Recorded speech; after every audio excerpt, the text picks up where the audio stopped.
原来于正当初说的都是真的，一张权威的脸后面呢是一张更权威的脸。拍的是美人心计啊，不是丑女无敌，那么难看还找了。你可以质疑丫头的人品，但是你绝对不能质疑她的审美。咱先不说主角，就连这个小配角都拥有绝对的美貌。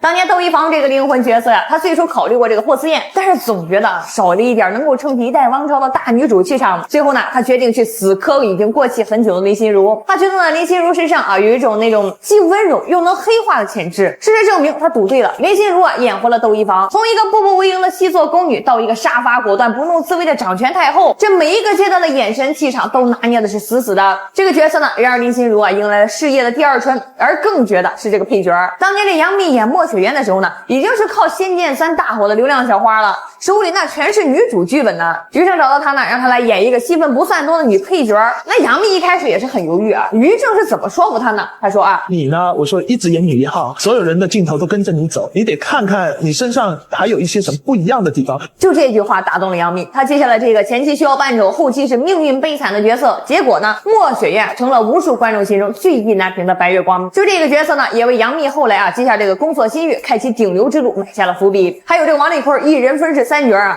这无论是开篇那个清纯无辜的农家女，还是后来那个妖艳狠毒野心勃勃的聂生儿，亦或是最后那个温柔善良的女儿王志，她用一张脸演出了3种完全不同的人生。尤其是生儿水中弑父那场戏啊，一袭红衣啊，美得惊心动魄，也狠的让人是不寒而栗。甚至啊，连打酱油的角色呢都是严霸级别。这邓莎的利尿人嚣张跋扈，戚薇的关桃公主那是又美又蠢，张萌的卫子夫啊，只有一个镜头却是惊鸿一瞥，火遍全网。这男演员阵容呢也是毫不逊色，陈建锋的刘恒志温文尔雅又腹黑深情，这个风少峰的刘璋呢那是霸气侧漏，严屹宽的刘少康风流倜傥，这哪里是拍电视剧啊，这分明就是在搞古装颜值天团的选拔赛呀。虽然说于正呢后来因为抄袭等问题呢是备受争议啊，但是在拍大女主剧这件事上，他确实啊比现在很多的编剧啊都要拎得清。现在很多所谓的大女主剧啊，本质上呢就是个换壳的玛丽苏，女主是一路升级打怪，靠的不是自己的智商和能力，而是男主男二男 N 号的无条件的帮助和爱慕。他们的目标呢不是搞事业，而是搞男人。但是于正早期的大女主啊，比如这个美人心计里的窦一房啊，陆贞传奇里的陆贞，延禧攻略里的这个魏璎珞，他们的核心驱动力啊从来就不是爱情。窦一房爱刘恒嘛，爱呀，但他呢始终是没有忘记自己首先要活下去，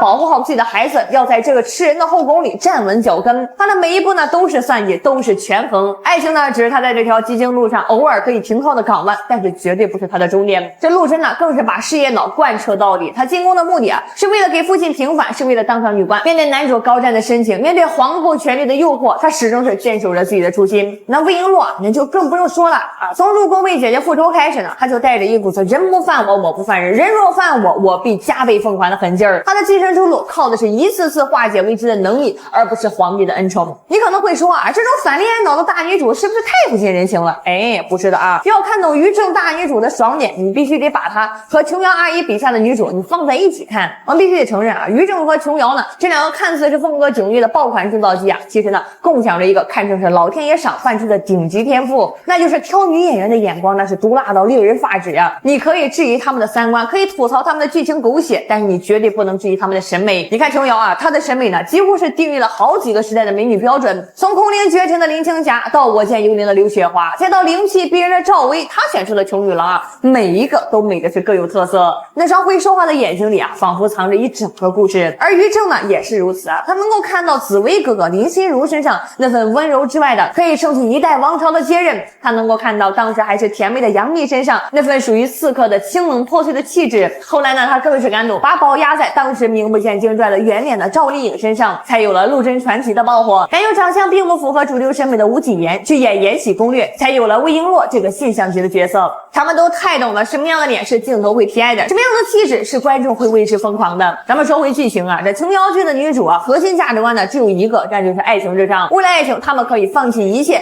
可以歇斯底里，可以毁掉别人的人生。他们的世界里呢只有小情小爱。而于正早期的大女主呢，他们是有情爱啊，但是更有野心，有谋略，有手腕。他们呢是在用搞事业的方式去对抗那个不公的男权社会。他们的爽是一种更贴近现代女性价值观的爽。当然是于正的剧啊也有他的问题啊，比如这个剧情狗血啊，逻辑硬伤啊。但不可否认的是啊，在塑造独立女性形象像这一点上呢，他确实曾经呢走在了时代的前面。只可惜啊，如今的于正呢，似乎也离那份初心是越来越远。他旗下的艺人呢，颜值断崖式下跌，他制作的剧集啊，也开始充斥着各种悬浮降智的工业糖精。这或许啊，才是美人心计最让人意难平的地方。我们怀念的不仅仅是那个全员美人的时代，我们更怀念的是那个愿意为一部好作品去较真、去死磕、去和资本硬刚的创作环境。